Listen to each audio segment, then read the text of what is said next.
I'm Vic Johnson. You're watching Goals to Go. Sure enough, it's going to cause you difficulty in the future. Right. Well, you set out to become a learner, and I know that over the years that you've become a voracious reader. You read a lot of different things, Yeah. and it really surprised me the first time I heard you outline some of the things you've read.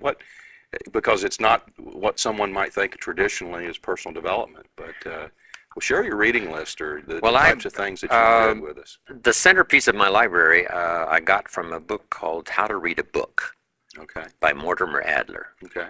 And he's got a list in there of what he calls the greatest books ever written. So I use that as a centerpiece for my library. Right. And it includes the classics, and Shakespeare and all the rest, and the Bible, and those very basic, fundamental writings that everybody should take a look at. Right. And so I started with that. But then all the rest of it, Think and Grow Rich, that we've heard about for so long, that goes way back. As a Man Thinketh by James Allen, right. Made a big impression on me. And my parents made sure I was a pretty good scholar of the Bible by the time I was 19. So I use it as a great source as well. Right. And what do you, someone who doesn't like to read, how do they take an attitude of walk away from a book? How do they become someone who loves to read? I don't know. I think part of it is if you don't read well, right. There's all kinds of classes you can take on right. developing speed reading, where you can read much faster right. and get through a book, in a few days rather than, a couple of months. Right. If you read 2 books a week for 10 years, you've read 1,000 books. Wow. And you couldn't read 1,000 books in the next 10 years without it drastically affecting every part of your life. Right. So part of it is if you don't read well, right. Sometimes you just get discouraged and say, well, I'm reading too slow, it takes too long. Right.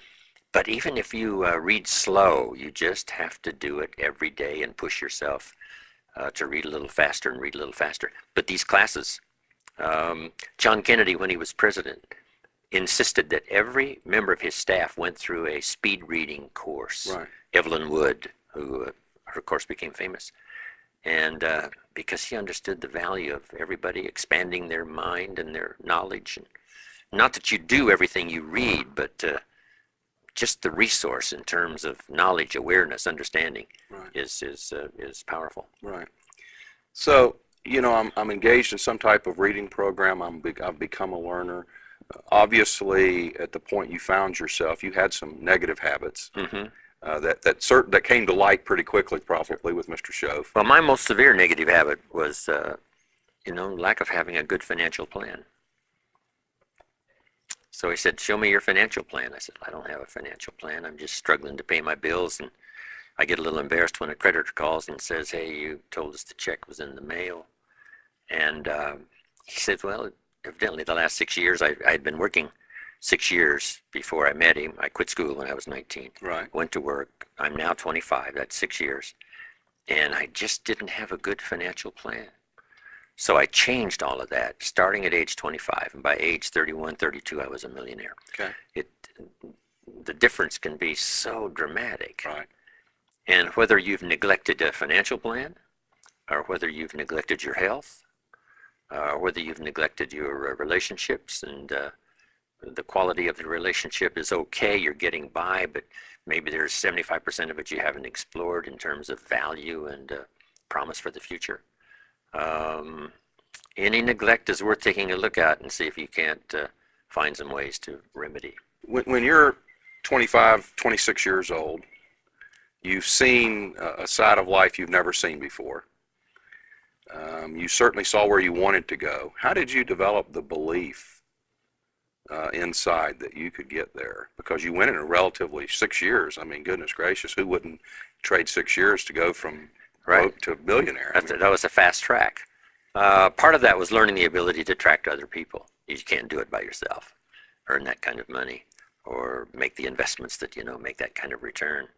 I think the early changes in my attitude were so dramatic that drove me on. I thought, wow, if I can make this much progress in this short of time, I wonder what I can accomplish, a year from now. So that was powerful. Little things like the excuses I used to use for not doing well. Okay. Mr. Shelf said, "You've worked 6 years now, Mr. Rohn. How come you're not doing well?" And I says, "Well," I showed him my paycheck and said, "This is all they pay. You can't do well with this kind of paycheck." And he said, "Well, you're really not correct. This is not all they pay." I said, "No, yes, this is my paycheck." He says, "No, this is all they pay you." I thought, wow, I'd never looked at it like that before. He said, "Don't some people earn 5 times this amount, right, in the same company?" I said, "Well, yes." He said, "Well, then this is not all they pay. This is all they pay you. Right. And if you were to qualify for the 5 times of this amount, wouldn't your check be 5 times this amount?" I said, "Well, I never thought about that." So he said, "It's not, you don't blame the company. Just look within yourself. If you were more qualified and had more skills and rendered better service, more productivity, then everything would change." Then he gave me a phrase that's lingered with me all these years, and I teach it everywhere I go around the world. And he said, "If you will change, Mr. Rohn, everything will change for you. If you change your habits of eating, your health will change. If you change your skill level, your income will change. If you refine your attitude and personality, you'll start attracting people into your life that'll help you become successful." And that was true. And he said, the more you change yourself, the more things will change for you. Because up until then, I used to cross my fingers every day and say, "I sure hope things will change." So you're With him, I tried to use the excuse, say, "Things cost too much." He said, "No, you can't afford them." right. I thought, well, that's another way to look at it. He said, "It's not it, Mr. Rohn. It costs too much. Taxes are too high." I said, "No, it's not taxes, and it's not it, and it's not prices, and it's not circumstances. It's you. Right. Let's go to work on Right. you." Well, That was revolutionary for me, Vic. Right. You changed a lot in those 6 years, obviously. When you started out, what were some of the daily things that you did differently, that you began to do differently? Daily habits, for instance, that you One had? was my reading habits, but then the other was to, be a little more efficient in time management. Little phrase I use now and I teach around the world, don't start the day until you have it finished. And so we're going to plan tomorrow before we begin. It's like building a house. When should you start building a house? Right. The answer is, as soon as it's finished. Right. Wouldn't it be foolish to start building a house if it wasn't finished? Right. If you were out there laying bricks and someone said, "What are you doing here?" Said, "I'm building a house." And they said, "What kind of house?" And you say, "I really don't know. I'm just laying bricks and getting started." Right. They'd come take you away, right? I mean, Right. it's foolish. So don't start the house until you have it finished. Don't start the day until you have it finished. Have a pretty good idea. This is what I want to accomplish today, and have that done before the day starts. If you wake up in the morning and say, "Let's see, what should I do today?" it's a little late. A little late. Yeah.